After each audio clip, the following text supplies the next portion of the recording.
Hello teachers! Ayan, mga kayako, future teachers sa New Zealand. So ano nga ba ang requirements para maging isang registered teacher po?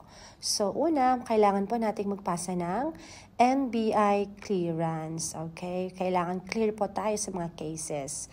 Second is, kailangan nating magpasa ng PRC ID, PRC good standing, and PRC passing. So pwede po itong i-request lang sa PRC. Okay, third is the passport bio page. So, yung pinaka-front ng passport po, scan lang po natin ito ng as it is, colored copy po.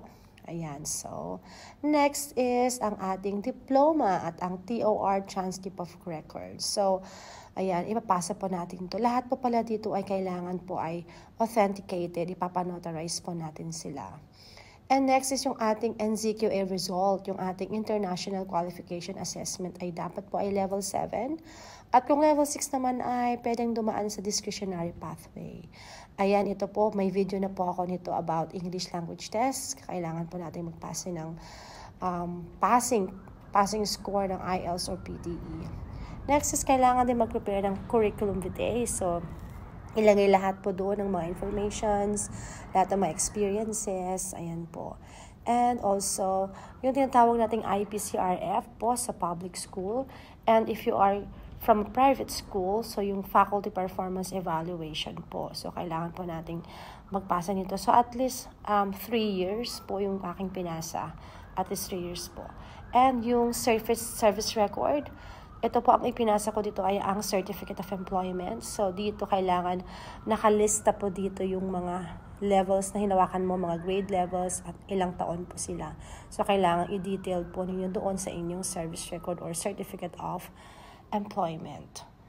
And also, the Certificate of Practice Teaching or the Practicum Certificate po. So, ang ginawa ko po dito ay pinagawa na ako ng letter ng school and tsaka na nila po ito ay pinirmahan na lang at inauthenticate po nila yung aking ginawang letter. So, next is proof of identity. Ito po ay makikita mismo sa Hapori Matato sa website po ng Teaching Council.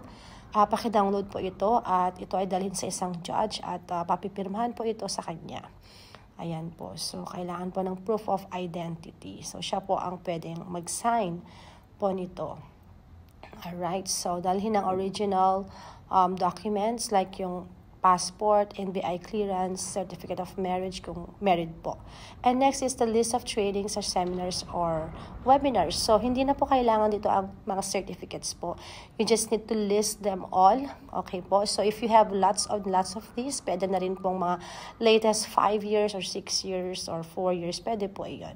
Next is a teacher induction or yung observation of proof of mentoring. So, kung tayo po ay nagtuturo before at ino-observe po tayo ng ating mga head, ng principal. So, yun po yung mga kanilang observations from us. Kailangan po nating ipasa po ito. Kailangan nilang ibigay at pirmahan po. And next is testimonials po. Ito yung parang recommendation siya, pero testimonials is they are describing you as a teacher, as a colleague, or if you are one of the admin, naging admin ka rin. So, yes, yun po. And next, paki-note po that all of these requirements ay kailangan po authenticated. So, thank you for watching.